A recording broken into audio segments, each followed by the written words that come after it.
আসসালামু আলাইকুম।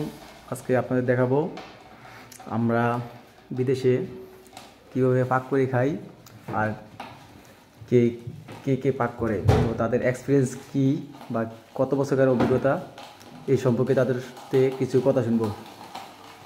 প্রথমত আমরা সজীব ভাইয়ের কাছে যাব, তার মুখ থেকে শুনবো তার এক্সপিরিয়েন্স। এবং আমাদের কোনো এক্সপিরিয়েন্স নাই, প্রথমবারের মতো আমরা রান্না বান্না করে খাচ্ছি। আজকে কি পাক করবেন? আজকে আমরা পাক করব খিচুড়ি, আর সাথে আমরা অন্যরকম একটু খাবার খাবো, আলু ভর্তা করব, আর খিচুড়িতে সবজি দেবো। কি কি সবজি দেবেন আপনি?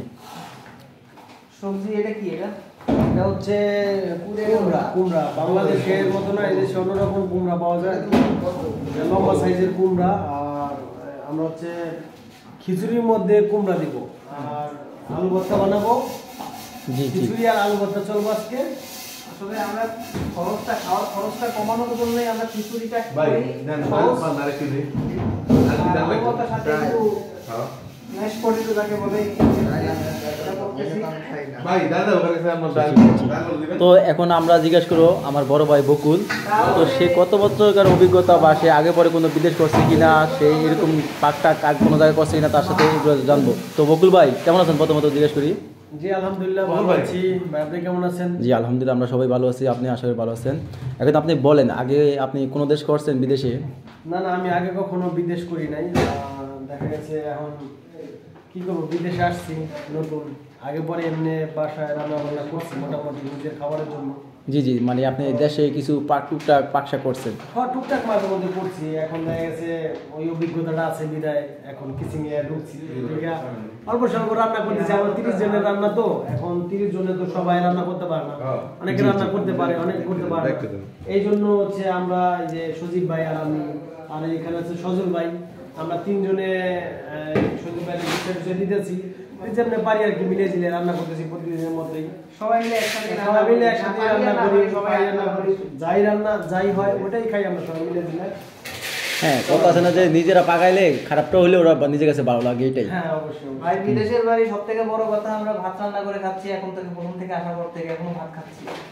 তো সবাই দোয়া করবেন আমরা যেন এইভাবে প্রতিদিন আমাদের নিজেরা পাক করে খাইতে পারি, এইটুকু। তো আমার আরেক বড় ভাই সজল ভাই, উনি দেখতেছে কি করতে আছে, মানে ভাত বসানোর জন্য সে চাল এবং ডাল, খিচুড়ি বসানোর জন্য চাল এবং ডাল একসাথে মিক্স করতে আছে।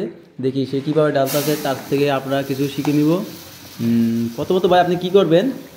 এখানে ভাই খিচুড়ি রান্না হবে আজকে, আমরা সবাই খিচুড়ি খাবো। খিচুড়ি পাক করতে হলে প্রথমত কি কি বা কি কাজ করতে হবে, মানে কেমনে কি করতে হবে যদি বলতেন। চাল লাগবে, জি জি, চাল ডাল, যদি সবজি কিছু খান তাহলে সবজি লাগবে, জি, আর ময় মশলা এই আগে যাবে। তো আপনি প্রথমত মানে চাউলটা কি করবেন, চাউলের সাথে কি মিক্স করবেন? চালের সাথে ডাল মিক্স করে ধুবো, ধোয়ার পরে চা আপনারা মনে করেন না যে আপনার চাউলটা মানে কতবার বা কতটুকু পানিতে ধুতে হবে?